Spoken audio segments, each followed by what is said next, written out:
सीमांत का बात होगा तो हमेशा याद रखना मार्जिनल बात हो रहा है, एडिशनल यूनिट का बात हो रहा है, चाहे वो पूर्व की सीमांत उपयोगिता में हो, सीमांत लागत में हो, सीमांत आगम में हो, सीमांत होगा तो याद रखना एडिशनल मतलब अतिरिक्त इकाई का प्रयोग हो रहा है।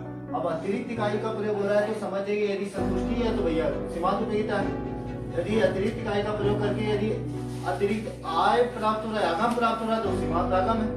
अतिरिक्त इकाई का प्रयोग करके जो अतिरिक्त उत्पादन प्राप्त हो रहा है उसको सीमांत उत्पादन बोलेंगे। अतिरिक्त इकाई का प्रयोग करने में जो अतिरिक्त खर्च होता है उसको सीमांत लागत बोलेंगे। तो मतलब समझ जाना कि एडिशनल यूनिट का बात होगा तो हमेशा क्या होगा, सीमांत।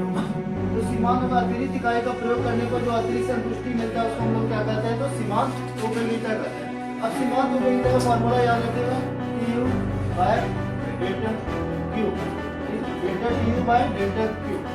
अब ये देखिएगा इसको इस रूप में भी दर्शा सकते हैं, TUN माइनस TUN माइनस 1। इसका मतलब कहने का मतलब क्या है ना, सेकेंड यूनिट का जो